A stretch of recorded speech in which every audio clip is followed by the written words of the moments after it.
अस्सलाम वालेकुम, मेरा नाम है Jabran Parekh and welcome to Black Hammer Constructors and interior.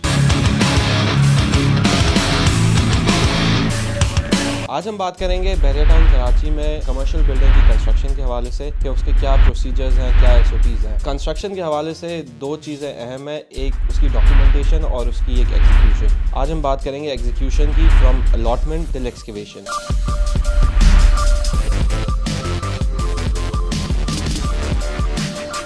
Allotment letter मिलने के बाद आप सबसे पहले स्क्रूटनी फ़ी जमा करा के तो आपको बहरिया मार्क कर देता है आपकी प्रेमिसेस के इस प्रेमिसेस में आप सॉइल टेस्टिंग करा। सॉइल टेस्टिंग परफॉर्म होने के बाद बहरिया आपको बैरिकेशन की इजाज़त देता है कि आप अपने प्लॉट के चारों तरफ बैरिकेड कर दें उसको। उसमें आप मटीरियल यार्ड भी शामिल करें, जिसमें आप अपना मटीरियल, सरिया, स्टील बाइंडिंग वहाँ पे आप करेंगे, सीमेंट आप वहाँ पे रखेंगे, या जो भी आपके प्रोसीजर होंगे आप वहाँ से कर सकते हैं। तो वो उमूमन आपके बराबर वाला प्लॉट अगर खाली है तो आप उसको भी अपने हदूद में शामिल कर सकते हैं और मटीरियल प्रोसीजर या मटीरियल यार्ड की तरह आप उसको यूज़ कर सकते हैं। इसके बाद ट्रेंचेस आपको खोदनी होंगी। ट्रेंचेस बेसिकली आपके फ्रंट साइड और rear side of the plot, अगर आपका जनरल प्लॉट है, अगर कैटेगरी प्लॉट है लाइक 3 साइड कॉर्नर है, तो आपके तीनों तरफ ट्रेंचेस खोदी जाएंगी। ट्रेंचेस बेसिकली 4 फीट चौड़ी और 4 फीट गहरी मैनुअल खुदाई होती है, जिसका मकसद बेसिकली ये होता है कि अगर आपके प्लॉट में कोई बहरिया की सर्विसेज जैसे यूटिलिटीज़, कोई पानी की लाइन, बिजली की लाइन या गैस की लाइन, अगर वो आपके प्लॉट से ट्रेसपास कर रही है तो आप उसको अपने प्लॉट से दूर कर दें। बैरिकेशन और ट्रेंचिंग के बाद जब आप अपनी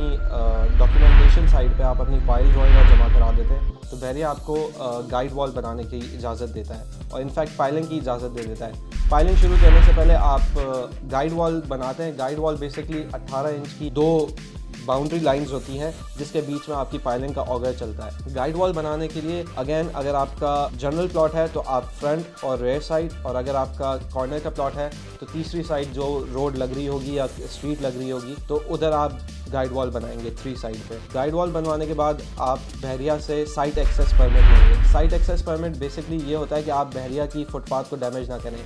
आपकी कोई भी फाइलिंग की मशीन आएगी या दूसरी गाड़ियाँ जो आपके प्लॉट के अंदर आनी है वो आप फुटपाथ से उसको ट्रेसपास ना करें, बल्कि आप वो फुटपाथ को आप 10 से 12 फीट की आपको इजाज़त मिलती है, आप पेवर और कर्ब स्टोन हटा दें और उसको लेवल करके आप उससे अपनी गाड़ी या जो भी है आपकी व्हीकल जो भी आए वो आप उस रास्ते से ले जाते हैं। साइट एक्सेस के लिए आपने बहरिया के बिल्डिंग कंट्रोल डिपार्टमेंट से आपने उसकी इजाज़त लेनी पड़ती है, जो कि अमूमन इंस्पेक्टर और इंफ्रास्ट्रक्चर के जो भी अहदेदार होते हैं वो देते हैं। उसके बाद आपने जब साइट एक्सेस परमिट ले गया तो आपकी फाइलिंग मशीन आ सकती है। फाइलिंग स्टार्ट करने के बाद जब भी आपने उसके बोर को पोरिंग करानी है, मतलब कंक्रीट भराई करानी है, या उसमें अगर हार्ड फाइल है और केजेस डलवाने हैं, पोर करने से पहले और केजेस लोअर करने से पहले आप वो बहरिया के इंस्पेक्टर को चेक कराएंगे। उसकी भी IR जमा होती है, वो भी एक डॉक्यूमेंटेशन साइड है, इंशाल्लाह हम कभी और इस पर बात करेंगे।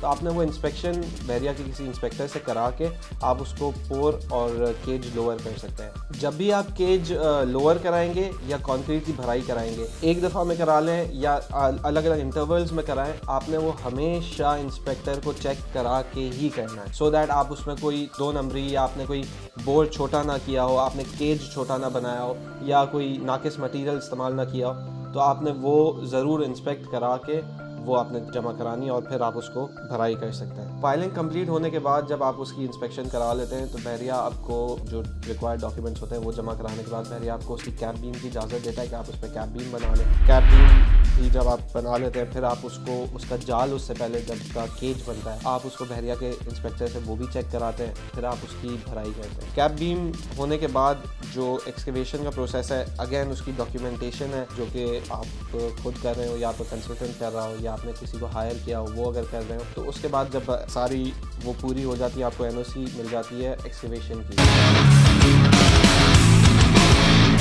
ये प्रोसीजर थे जो कि एक्सकेवेशन तक है। अब एक्सकेवेशन से आगे ऊपर के स्ट्रक्चर के जो भी प्रोसेस हैं या उसमें भी जो जो मराहिल हैं, इंशाल्लाह हम वो अगले पार्ट में डिस्कस करेंगे। उम्मीद है आपको जो आज का प्रोसीजर जो हमने समझाने की आपको कोशिश की, तो उम्मीद है वो आपको समझ आया होगा। इसमें अगर आपको कुछ भी कोई फीडबैक देना चाहें या कुछ और पूछना चाहें, आप चाहें हम किसी और चीज़ पे वीडियो बनाएं, तो प्लीज़ हमें कमेंट में बताएं या हमें फीडबैक दें। So in the end, thank you.